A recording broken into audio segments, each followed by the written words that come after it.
Bienvenue sur Africa 24 dans cette nouvelle édition du Non-Stop Info. Voici les titres.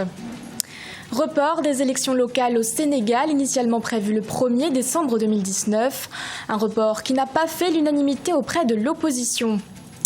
Présentation du programme du gouvernement en République démocratique du Congo. La réconciliation nationale et la lutte contre la corruption font partie des grandes lignes directrices. Et enfin, le Rwanda a bénéficié d'un prêt de 125 millions de dollars, un financement qui permettra au pays de développer ses services électriques. Mais tout d'abord, en Côte d'Ivoire, le procureur d'Abidjan souhaite durcir le ton sur l'utilisation des réseaux sociaux. Une mesure qui intervient après la profanation de la tombe de DJ Arafat.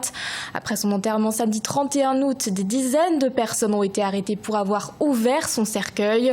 En voulant s'assurer qu'il s'agissait bien de sa dépouille, ses fans se sont filmés et ont posté leurs vidéos sur les réseaux sociaux. Rappelons qu'en Côte d'Ivoire, la loi encadre l'utilisation d'Internet depuis 2013. Elle punit les crimes et délits commis sur les réseaux sociaux, notamment en termes d'incitation à la haine, de troubles à l'ordre public et même d'atteinte à la dignité de la personne ou des morts. Les élections locales n'auront pas lieu le 1er décembre 2019 au Sénégal. Confirmé par le ministre de l'Intérieur Aly Ngouille Ndiaye, ce report n'a pas fait l'unanimité auprès de l'opposition. Pour le moment, aucune nouvelle date n'a été annoncée. Un reportage de notre correspondant El Hadji Ndiaye.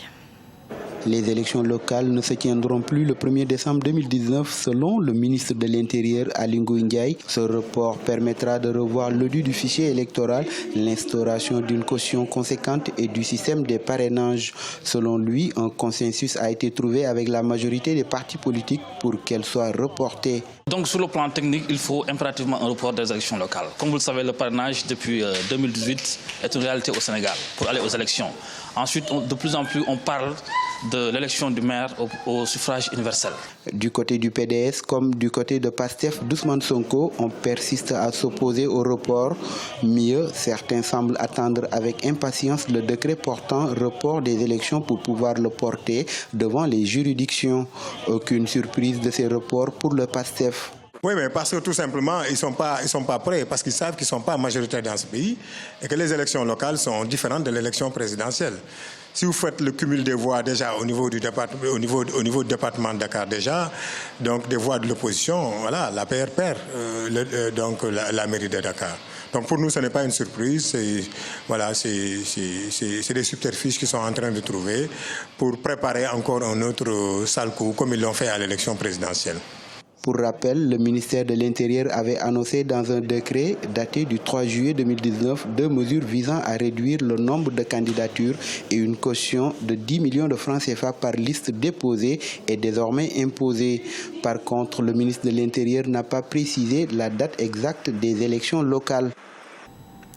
En République démocratique du Congo, le Premier ministre Sylvestre Ilunga Ilunkamba a présenté ce mardi 3 septembre le programme de son gouvernement à l'Assemblée nationale. Parmi les grandes lignes directrices figurent entre autres la volonté de mettre fin aux groupes armés dans l'est du pays ou encore la lutte contre la corruption. Un programme qui n'a pas su convaincre l'ensemble des députés. Un reportage de notre correspondant Jacques Mboka. Le Premier ministre congolais a présenté ce mardi 3 septembre 2019 devant les députés nationaux le programme de son gouvernement. Basé sur 15 piliers, ce programme reprend les grands axes du projet de société du chef de l'État et celui du Front commun pour le Congo. La priorité est à la pacification du pays et à la réconciliation nationale. Et sur base du programme convenu entre le Front commun pour le Congo et le CAP pour le changement, mon gouvernement a l'ambition de faire de la République démocratique du Congo un chantier articulé autour des 15 piliers suivants. Premier pilier, pacification du pays et promotion de la réconciliation nationale. Pour ce gouvernement de coalition entre les caches avec Félix Tshisekedi qui a remporté la présidentielle et le FCC qui a obtenu la majorité à toutes les assemblées, les défis sont immenses. Une expérience nouvelle pour les dirigeants d'une part et de l'autre, la population qui attend les résultats. Donc Donc on veut de ce gouvernement comme étant un gouvernement qui donne les solutions aux problématiques qui dérangent la communauté congolaise en général. Et on veut un gouvernement porteur de l'espoir, un gouvernement capable de résoudre le problème qui généralise la vie quotidienne des citoyens congolais. Après la présentation de son programme, le Premier ministre et son gouvernement reviennent à l'hémicycle ce vendredi 6 septembre 2019. Sylvestre Ilunga répondra ainsi aux préoccupations exprimées par les députés nationaux. C'est à l'issue de cette plénière que le premier gouvernement du régime du président Tshisekedi sera investi. Ils sont un peu plus de 1000 anciens rebelles à avoir été réinsérés au sein des forces armées maliennes. Ce lundi 2 septembre, une cérémonie a été organisée pour marquer cette nouvelle étape du processus DDR. Désarmement, démobilisation et réinsertion. Un processus prévu par l'accord de paix d'Alger signé en 2015. Victoria Sedji.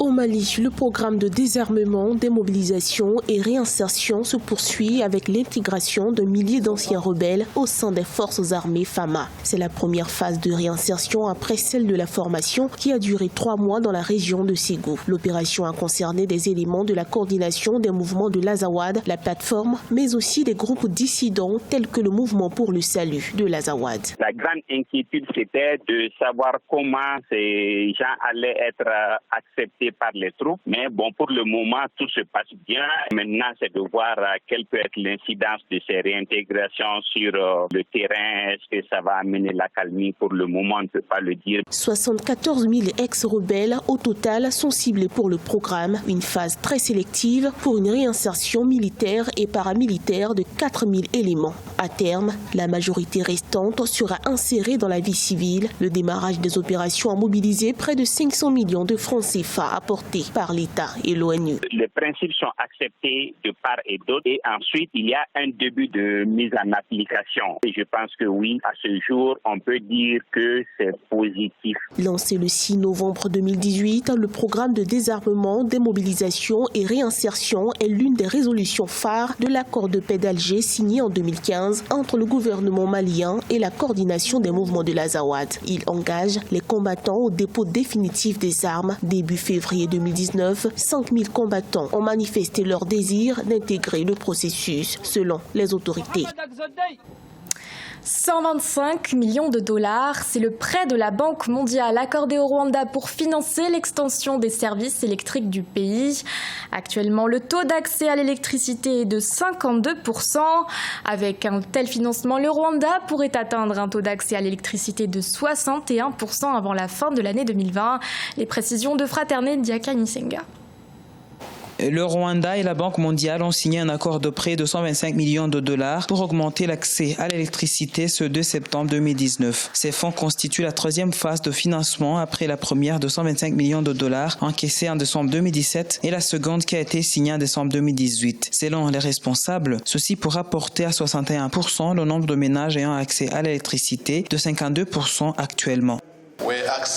Depuis 2017, l'accès à l'électricité a augmenté de 41 à 52% actuellement et nous nous en réjouissons. On a pu doubler le nombre de nouvelles connexions à l'électricité jusqu'à environ 150 000 ménages par an durant l'exercice fiscal 2017-2018 et celui qui a suivi.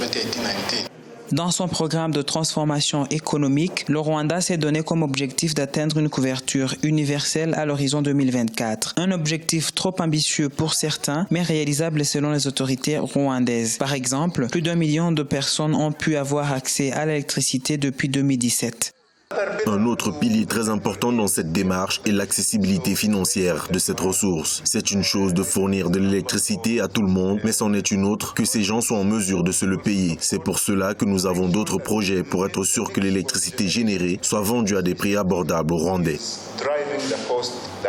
À part le secteur de l'énergie, la Banque mondiale intervient aussi dans les secteurs comme l'agriculture, le transport, la réduction de la pauvreté et la nutrition. Le total des fonds pour l'ensemble de ces secteurs est estimé à 761 millions de dollars américains. Les efforts d'électrification nationale classent le Rwanda parmi les pays à l'avant-garde pour atteindre les objectifs de développement durable. Après 3 jours d'émeutes à caractère xénophobe dans les rues de Johannesburg, les réactions des pays africains se sont enchaînées. Premier à réagir, le président du Nigeria, Muhammadu Buhari, s'était dit très inquiet face à l'insécurité dans laquelle se trouvent les Nigérians vivant en Afrique du Sud. De son côté, le président de la Commission de l'Union africaine, Moussa Faki Mahamat, avait qualifié ces attaques d'abjectes et avait appelé à ce que les auteurs soient traduits en justice.